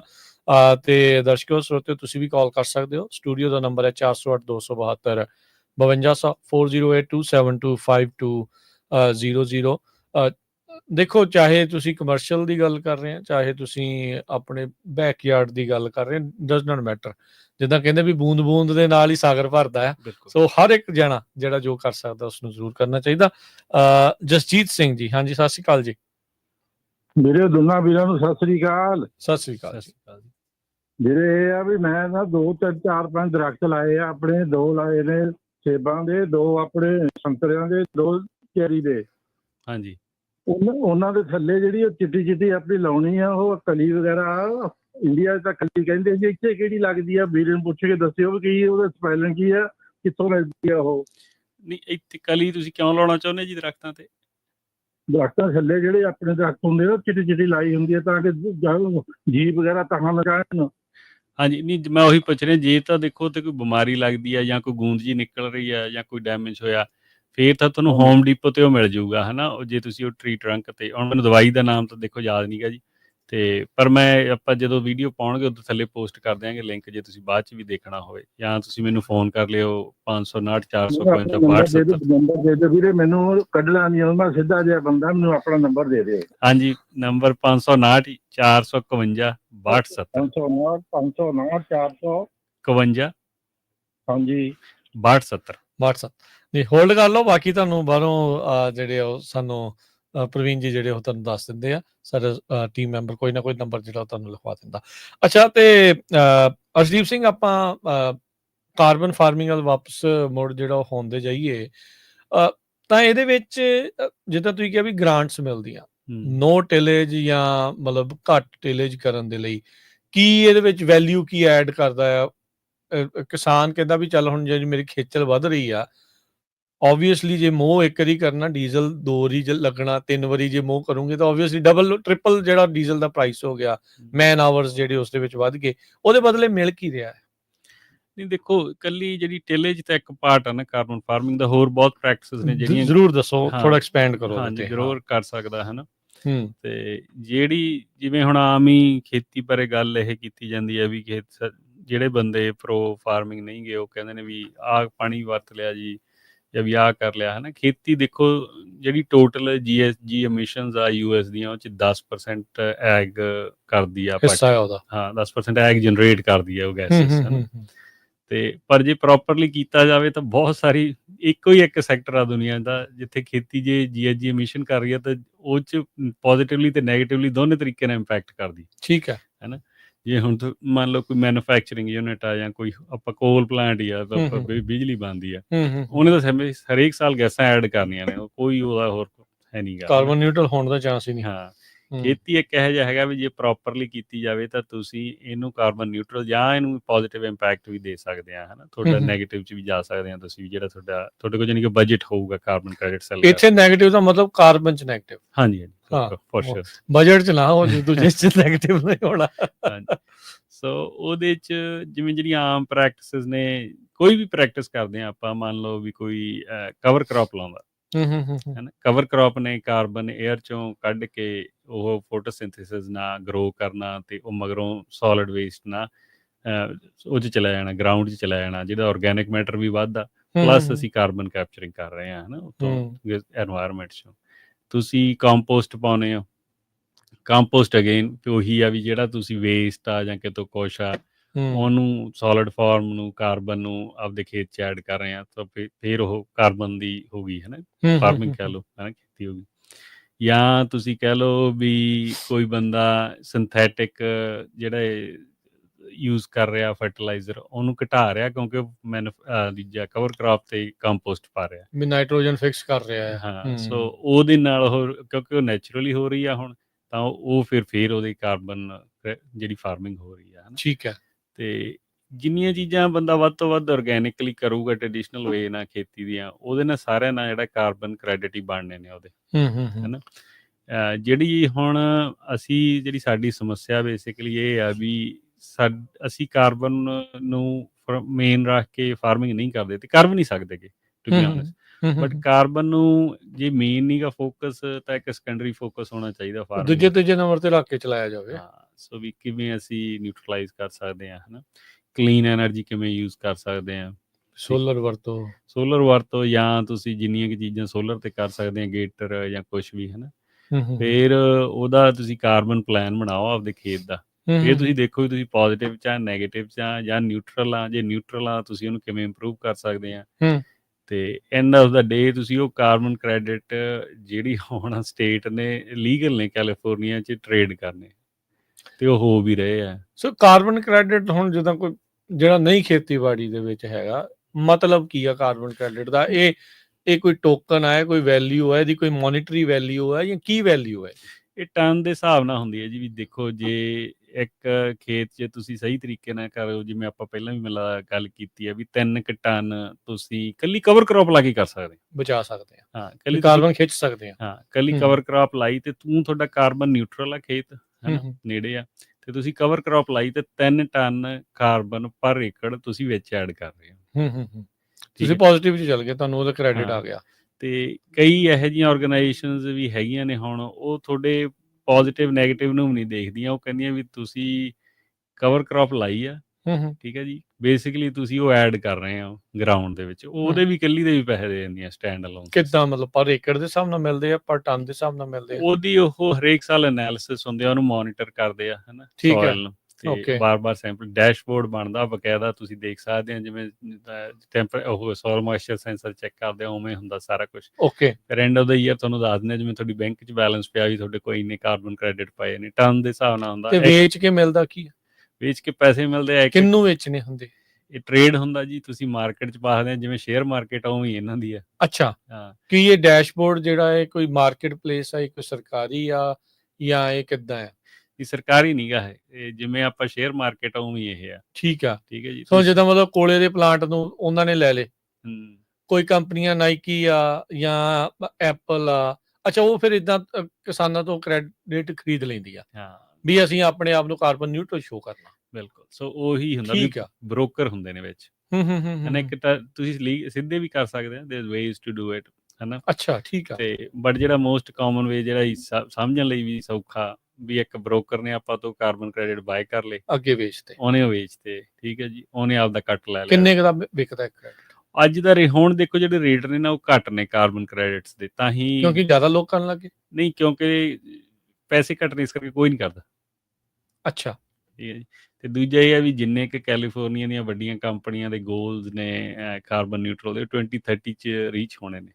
ਲੱਗ ਗਈ ਆ। ਹਾਂ, ਤੇ ਉਹ 2030 ਤੋਂ ਬਾਅਦ 'ਚ ਫਿਰ ਅਗਰੈਸਿਵ ਹੋਣਗੇ, ਪ੍ਰਾਈਸ ਵਧੂਗਾ ਇਹਦਾ। ਫਿਰ ਵੀ ਹੁਣ ਕਿੰਨਾ ਕੁ, ਜੇ ਤੁਹਾਨੂੰ ਹੈ ਕੋਈ ਆਈਡੀਆ? ਹੁਣ $15 ਤੋਂ $30 ਦੇ ਦਿੰਦੇ ਨੇ ਟਨ ਦੇ। ਇੱਕ ਟਨ ਦਾ ਇੱਕ ਕ੍ਰੈਡਿਟ ਬਣਦਾ ਕਾਰਬਨ ਦਾ। ਅੱਛਾ। ਸੋ ਜੇ ਤੁਸੀਂ 3 ਟਨ ਏਕੜ ਦੇ ਕਰਦੇ ਆ, ਤੁਸੀਂ 15 30 45 ਜਾਂ $45 ਤੋਂ $90 ਇੱਕ ਏਕੜ ਦੇ ਗਏ। ਕਈ ਵਾਰੀ ਤਾਂ ਮੀਟਿੰਗ ਤੇ ਜਾਣ ਦੇ ਵੀ ਦੇ ਦਿੰਦੇ ਕਾਰਬਨ ਕ੍ਰੈਡਿਟ। ਹਾਂਜੀ ਹਾਂ, ਬਿਲਕੁਲ ਹੈਨਾ, ਇਦਾਂ ਵੀ ਕਰਦੇ ਆ ਨਾ। ਉਹ ਅੱਡ ਅੱਡ ਲੋਕਾਂ ਨੂੰ ਬੇਸਿਕਲੀ ਅਵੇਅਰਨੈਸ ਕ੍ਰੀਏਟ ਕਰਨ ਦੀ ਕੋਸ਼ਿਸ਼ ਕਰ ਰਹੇ ਆ। ਹਾਂ। ਤੇ ਪਰ ਜੇ ਹੁਣ ਇਕੱਲੇ ਗਰੋਵਰ ਕਹੇ ਵੀ ਮੈਂ 2030 ਜਦੋਂ ਵਿਕਣ ਲੱਗ ਗਏ ਪੈਸੇ ਮੈਂ ਵੇਚਣ ਲੱਗ ਜੂ, ਉਵੇਂ ਨਹੀਂ ਇਹ ਹੋਣਾਗਾ। ਤੁਹਾਨੂੰ ਆਪਦੇ ਪ੍ਰੈਕਟਿਸ ਪਹਿਲਾਂ ਕਰਨੀ ਪੈਣੀ ਹੈ। ਫਿਰ ਪ੍ਰੈਕਟਿਸ ਨਹੀਂ ਰਾਜਕਰਨ ਜੀ, ਜਦੋਂ ਉਹਨਾਂ ਨੇ ਹੁਣ ਤਾਂ ਚਲੋ ਦੇ ਰਿਹਾ, ਕਿਉਂਕਿ ਕਰਦਾ ਨਹੀਂ ਉਹ ਕੱਲੀ ਸਟੈਂਡ ਅਲੋਨ ਸਿਸਟਮ ਤੇ ਦੇ ਰਿਹਾ। ਐਂਡ ਤੇ ਉਹ ਫਿਰ ਇਹ ਕਿਆ ਕਰਨਗੇ ਵੀ 100 ਏਕੜ ਦੀ ਰੇਂਜ 'ਚ ਇਹਦਾ ਹੁਣ ਬਣਾਓ ਸਾਰਾ ਬੈਂਕ, ਵੀ ਕਿੰਨੇ ਤੁਸੀਂ ਯੂਜ਼ ਕਰਦੇ ਆ ਕਿੰਨੇ। ਜੇ ਤੁਸੀਂ ਓਵਰਆਲ ਨੈਗੇਟਿਵ ਪੋਜ਼ਿਟਿਵ 'ਚ ਫੇਰ ਹੀ ਤੁਸੀਂ ਟ੍ਰੇਡ ਕਰੋਗੇ।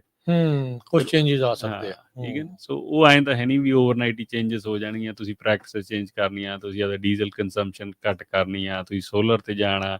ਸੋਲਰ ਹੁਣ ਐਂ ਤਾਂ ਹੈ ਨਹੀਂਗਾ ਵੀ ਜੇ ਕੋਈ ਬੰਦਾ 100 ਏਕੜ 'ਚ ਵੀ 5 ਲੱਖ ਦਾ ਸੋਲਰ ਲਵਾ ਲੂਗਾ। ਉਹ ਤੁਹਾਨੂੰ ਹੁਣ ਤੋਂ ਪ੍ਰੈਪਰੇਸ਼ਨ ਸ਼ੁਰੂ ਕਰ ਦੇਣੀ ਚਾਹੀਦੀ ਆ ਕਿ ਅਸੀਂ ਸੋਲਰ ਲਵਾ ਲਏ ਜੀ, ਕੁਛ ਇਕਵਿਪਮੈਂਟ ਰਿਪਲੇਸ ਕਰ ਲਏ, ਕਲੀਨ ਐਨਰਜੀ ਨੇ। ਤੇ ਪਲਾਨ ਹੋਊਗਾ ਜੀ ਕਾਰਬਨ ਪਲਾਨ, ਤਾਂ ਤੁਹਾਨੂੰ ਪ੍ਰੋਜੈਕਟ ਹੋ ਜਾਊਗਾ ਵੀ 2030 ਤੱਕ ਮੈਂ ਇੰਨੇ ਕੁ ਕ੍ਰੈਡਿਟ ਮੇਰੇ ਕੋਲ ਹੋਣਗੇ, ਜਾਂ 35 ਤੱਕ, ਵਟਐਵਰ ਜਿਹੜਾ ਵੀ ਉਹਨਾਂ ਦਾ ਗੋਲਸ ਐਂਡ ਆਬਜੈਕਟਿਵਸ ਆ। ਤੇ ਉਹ ਕਾਰਬਨ ਪਲਾਨ 'ਚ ਆ ਜਾਣਗੇ। ਫਿਰ ਤੁਸੀਂ ਉਦੋਂ ਜਦੋਂ ਆਪਾਂ ਚਲੇ ਜਾਵਾਂਗੇ 2030 ਤੱਕ, ਉਦੋਂ ਮੈਨੂੰ ਲੱਗਦਾ ਵੀ $150 ਤੋਂ $250 ਇੱਕ ਏਕੜ ਦਾ ਜਨਰੇਟ ਹੋਣ ਲੱਗ ਜੂਗਾ। ਤੇ ਫਿਰ ਉਹ ਬਹੁਤ ਵੱਡੀ ਅਮਾਊਂਟ ਆ। ਨਹੀਂ, ਈਵਨ ਜੇ ਹੁਣ ਅਰਸ਼ਦੀਪ ਸਿੰਘ ਜੀ ਦੇਖਿਆ, ਹੁਣ ਜੇ 100 ਏਕੜ ਆ, ਕਿ ਕੋ 200 ਏਕੜ ਆ, ਜੇ ਸਾਰਿਆਂ 'ਚ ਇਹ ਕਰਦਾ ਵੀ 1 ਏਕੜ ਦੇ ਵਿੱਚ ਤੁਸੀਂ 3 ਟਨ ਕਰਦੇ ਆ, ਚਲੋ $15-20 ਵੀ ਲਾਓ, ਐਡ ਤਾਂ ਹੋ ਹੀ ਜਾਂਦਾ। ਨਹੀਂ, ਪਰ ਹੁਣ ਸਮੱਸਿਆ ਰਾਜਕਰਨ ਜੀ ਇਹ ਵੀ ਟਰੇਡਰ ਛੋਟੇ ਨੂੰ ਨਹੀਂ ਹੱਥ ਪਾਉਂਦਾਗਾ। ਅੱਛਾ। ਕਿਉਂਕਿ ਉਹਨਾਂ ਦਾ ਪੇਪਰ ਵਰਕ ਉਨਾ ਹੀ ਹੋ ਜਾਂਦਾ, ਤੇ ਤੁਸੀਂ ਉਹਨਾਂ ਨੂੰ 400-500 ਕ੍ਰੈਡਿਟ ਵੇਚਣਾ, ਉਹਦੇ 'ਚ ਇੰਟਰਸਟਡ ਨਹੀਂ ਹੈਗੇ। ਕਿੰਨੇ 'ਚ ਇੰਟਰਸਟਡ ਹੋ? ਜਿਵੇਂ ਜ਼ਿਆਦਾ ਟ੍ਰੇਡਿੰਗ ਵੱਡੇ 1000 ਟਨ 'ਚ ਹੁੰਦੀ ਆ। ਹੁਣ ਜਿੱਦਾਂ ਪੱਗ ਵਾਲੇ ਆ, ਤੁਹਾਡੇ ਕੋਲ ਇੰਨੇ ਲੱਖਾਂ ਹੀ ਏਕੜ ਆ, ਸਾਰੇ ਜਾਣੇ ਮਿਲ ਕੇ ਜੇ ਇਦਾਂ ਕਰਨ, ਤਾਂ ਫਿਰ ਤੁਸੀਂ ਪੱਗ ਵੱਲੋਂ ਕਰ ਸਕਦੇ ਆ ਤਾਂ ਕ੍ਰੈਡਿਟ ਨਹੀਂ, ਉਹ ਸਕਦੇ ਕਰ ਤਾਂ ਸਕਦੇ ਆ, ਪਰ ਉਹਦੇ ਲਈ ਫਿਰ ਲੀਗਲੀ ਤੁਹਾਨੂੰ ਸਾਰੇ ਗਰੋਅਰਸ ਨੂੰ ਬਾਉਂਡ ਕਰਨਾ ਪੈਣਾ। ਉਹ ਕਾਫੀ ਪ੍ਰੋਸੈਸ ਕੰਪਲਿਕੇਟਡ ਹੋ ਜਾਂਦਾ, ਜਿੰਨੇ ਕੁ ਵੀ ਹੋਣ। ਹਾਂਜੀ, ਉਹ ਤਾਂ ਹੈ ਹੀ। ਓਪਰਚੁਨਿਟੀ ਤਾਂ ਹਮੇਸ਼ਾ ਹੀ ਹੁੰਦੀ ਹੈ ਸਾਰੀ ਚੀਜ਼ਾਂ 'ਚ। ਠੀਕ ਆ, ਚਲੋ ਫਿਰ ਵੀ ਸਲਾਹ ਕਰਨੀ ਚਾਹੀਦੀ ਆ ਇਹਦੇ ਵਿੱਚ ਤਾਂ। ਭੱਜਦੇ ਚੋਰ ਦੀ ਲੰਗੋਟੀ ਹੋ ਸਹੀ, ਕੁਛ ਤਾਂ ਜਿਹੜਾ ਚੱਲਣਾ ਚਾਹੀਦਾ। ਤੌਸੀਫ ਜੀ ਆਪਣੇ ਨਾਲ ਜੁੜੇ ਨੇ। ਹਾਂਜੀ, ਸਤਿ ਸ਼੍ਰੀ ਅਕਾਲ ਜੀ। ਹੈਲੋ। ਹਾਂਜੀ, ਸਤਿ ਸ਼੍ਰੀ ਅਕਾਲ ਜੀ। ਜੀ ਹਾਂਜੀ ਭਾਜੀ, ਮੈਨੇ ਗੱਲ ਕਰਨੀ ਸੀ। ਮੇਰੀ ਜ਼ਮੀਨ ਹੈ ਇੱਥੇ ਸੈਂਟਰਲ ਵੈਲੀ ਮੈਨਡੋਟਾ ਤੇ। ਠੀਕ ਹੈ ਜੀ। ਹਾਂਜੀ, 20 एकड़ है जी भाजी। उत्थू सारे पिस्ताशियो अराउंड में लग रहे हैं, तो मेरे पास तकरीबन 15-20 साल से पड़ी है वो जी। ठीक है जी।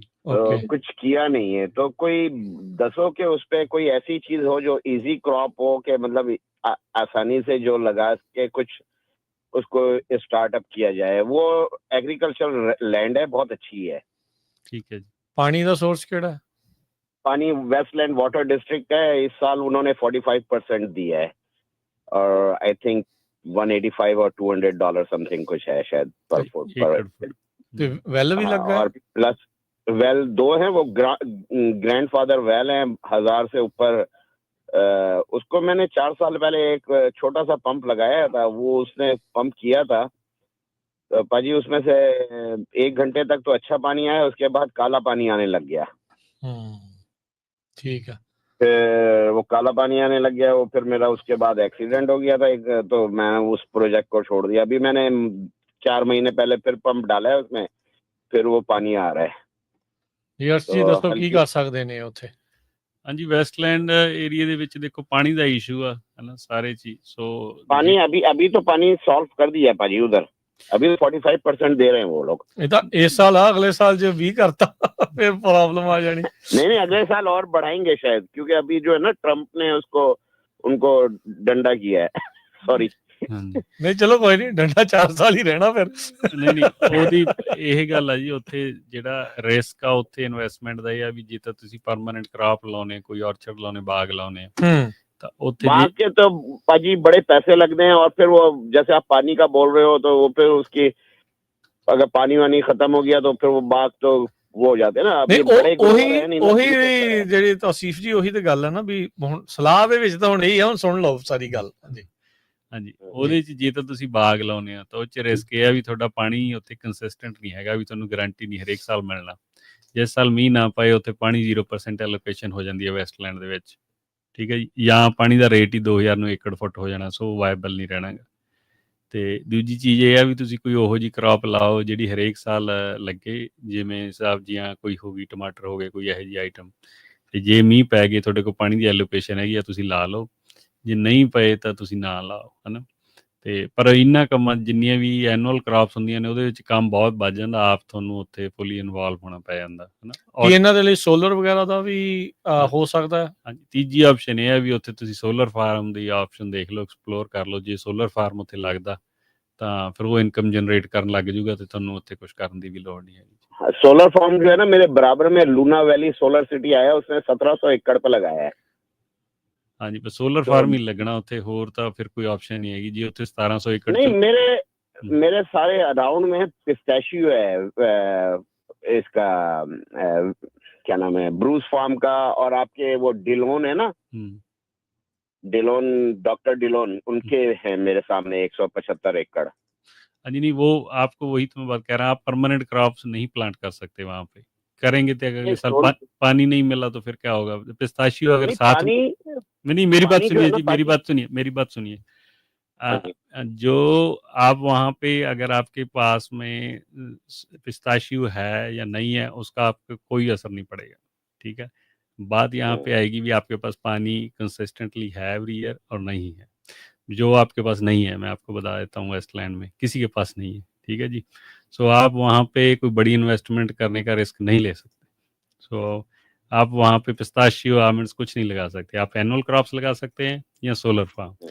सोलर फार्म जो बड़े ऑर्चर्ड होते हैं 1700 एकड़ में लगाया है, उन्होंने सब कुछ अपनी पॉकेट से लगा कर लगाया है। जो 10, 20, 30 एकड़ वाले हैं वो किसी को लीज करेंगे लैंड, वो लगाएगा, ठीक है जी, क्योंकि वो ग्रुप कर लेते हैं। उनका वो तभी लगेगा जब पीजीएनडी कहेगी कि आपकी लाइंस पे आपकी कैपेसिटी है, आपका फ्लड प्लेन नहीं है, जो भी उनकी एनवायरमेंटल स्टडी है, ठीक है जी।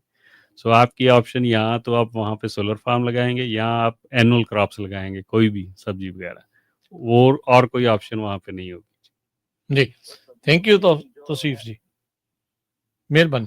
ਬਾਕੀ ਜੇ ਤੁਹਾਨੂੰ ਕੋਈ ਹੋਰ ਹੈਗਾ ਤਾਂ ਤੁਸੀਂ ਕਾਲ ਕਰ ਲਿਓ, ਅਰਸ਼ਦ ਹੁਣਾਂ ਦੇ ਨਾਲ ਬਾਅਦ ਦੇ ਵਿੱਚ ਤੁਸੀਂ ਕੰਟੈਕਟ ਕਰ ਲਿਓ, ਗੱਲ ਜਿਹੜੀ ਉਹ ਕਰ ਲਿਓ। ਸ਼ੁਕਰੀਆ ਜਿਹੜੀ ਉਹ ਕਾਲ ਦੇ ਲਈ। ਪਰ ਚਲੋ ਥੈਂਕ ਯੂ ਇਹਨਾਂ ਨੇ ਕਾਲ ਕੀਤੀ ਆ।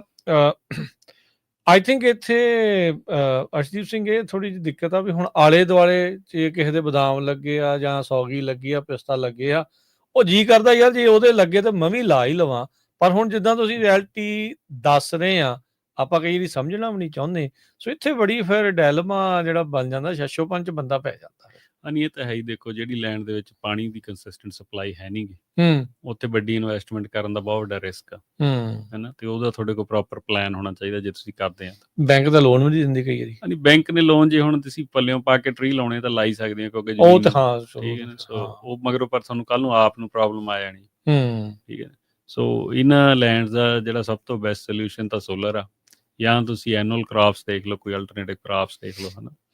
ਤੇ ਇਹਨੂੰ ਠੇਕੇ ਤੇ ਲੈ ਲਓ ਜ਼ਮੀਨ। ਹਾਂ, ਠੇਕੇ ਨੇ ਵੀ ਉੱਥੇ ਫਿਰ ਇੰਨੀ ਛੋਟੀ ਏਕਰੇਜ ਉਸ ਏਰੀਆ 'ਚ ਲੈਂਦਾ ਨਹੀਂ ਨਾ, ਕਿਉਂਕਿ ਜ਼ਿਆਦਾ ਏਕਰੇਜ ਵੱਡੀਆਂ ਨੇ ਉੱਥੇ। ਜੀ, ਸੋ ਆਪਾਂ ਗੱਲਬਾਤ ਨੂੰ ਕੰਟੀਨਿਊ ਰੱਖਦੇ ਹਾਂ। ਇੱਕ ਛੋਟੀ ਜਿਹੀ ਬ੍ਰੇਕ ਦਾ ਵਕਤ ਹੋ ਗਿਆ, ਬ੍ਰੇਕ ਲੈਂਦੇ ਹਾਂ ਤੇ ਬ੍ਰੇਕ ਤੋਂ ਬਾਅਦ ਮੁੜਦੇ ਹਾਂ ਵਾਪਸ ਤੇ ਗੱਲਬਾਤ ਕਾਰਬਨ ਫਾਰਮਿੰਗ ਤੇ ਜਿਹੜੀ ਚੱਲ ਰਹੀ ਆ ਉਸ ਨੂੰ ਆਪਾਂ ਅੱਗੇ ਕੰਟੀਨਿਊ ਜਿਹੜਾ ਉਹ ਰੱਖਦੇ ਹਾਂ। ਜਿਹੜੇ ਰੋਜ਼ ਦੇ ਪੰਜਾਬੀ ਰੇਡੀਓ USA ਨਾਲ ਪ੍ਰੋਗਰਾਮ ਅਪਡੇਟ ਫਾਰਮਿੰਗ ਚੱਲ ਰਿਹਾ।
ਨੰਬਰ ਨਹੀਂ ਹੈਗੇ, ਮੈਨੂੰ ਮੇਰੀ ਗੱਲਬਾਤ 'ਚ ਦੱਸ ਰਿਹਾ ਸੀ। ਉਹ ਕਹਿੰਦਾ ਜੇ ਇਕੱਲੀ 30,000 ਏਕੜ 'ਚ ਔਰਚਰਡ ਸੈਟਅਪ 'ਚ ਇਕੱਲੀ ਕਵਰ ਕ੍ਰੌਪ ਹੀ ਲਾ ਦਈਏ ਨਾ, ਤਾਂ $6 ਮਿਲੀਅਨ ਦੀ $6 ਮਿਲੀਅਨ ਸਾਲ ਦਾ ਗਰੋਅਰ ਦਾ ਪੇ ਆਊਟ ਹੋ ਜਾਂਦਾ। $6 ਮਿਲੀਅਨ? ਹਾਂਜੀ, 30,000 ਏਕੜ 'ਚ। ਕਿੱਦਾਂ? ਕਾਰਬਨ ਇੰਨੀ ਐਡ ਕਰ ਦਿੰਦੇ, ਇੰਨੀ ਕਾਰਬਨ ਦੇ ਕ੍ਰੈਡਿਟ ਸੈੱਲ ਕਰ ਦੂੰਗਾ ਕਹਿੰਦਾ ਮੈਂ।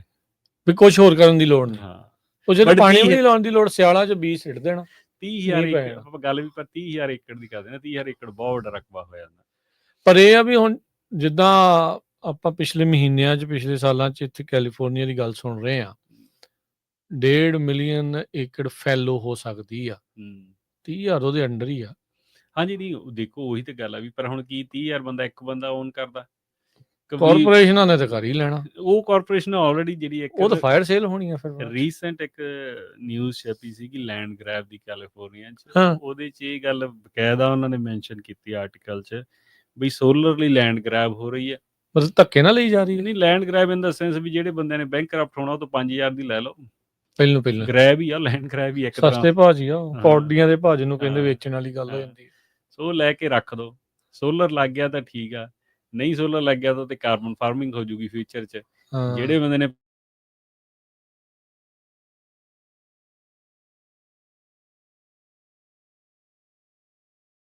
ਬ੍ਰੋਕਰੇਜ ਵਿਚਾਲੇ, ਉਹ ਇਹਨਾਂ ਚੀਜ਼ਾਂ ਨੂੰ ਕਾਫੀ ਫੋਕਸਡ ਨੇ, ਹਨਾ। ਤੇ ਵੀ ਇਹ ਲੈਂਡ ਐ ਕਰਕੇ ਰੀਯੂਜ਼ ਹੋ ਸਕਦਾ, ਕਿਉਂਕਿ ਦੇਖੋ ਜਦੋਂ ਵੀ ਕਿਤੇ ਨਾ ਕਿਤੇ ਕੋਈ ਪ੍ਰੋਬਲਮ ਹੁੰਦੀ ਉਹ 'ਚ ਓਪਰਚੁਨਿਟੀ ਹੁੰਦੀ ਕਿਸੇ ਲਈ। ਇਹ ਤਾਂ ਹੈ, ਆਪਾਂ ਇਹ ਗੱਲ ਬਾਰ-ਬਾਰ ਕਰਦੇ ਹਾਂ। ਸੋ ਜੇ ਆਪਾਂ ਪ੍ਰੋਬਲਮ ਆ ਆਪਣੀ ਪਾਣੀ ਦੀ, ਤਾਂ ਇਹਨੇ ਬਹੁਤ ਸਾਰੀਆਂ ਓਪਰਚੁਨਿਟੀਜ਼ ਕ੍ਰੀਏਟ ਵੀ ਕਰਨੀਆਂ ਨੇ ਲੋਕਾਂ ਨੇ। ਅਕਸਰ ਇਹ ਕਹਾਵਤ ਆ ਨਾ, ਰਿਸੈਸ਼ਨ ਸਭ ਤੋਂ ਜ਼ਿਆਦਾ ਮਿਲੀਅਨੇਅਰ ਬਣਾਉਂਦੀ ਹੈ।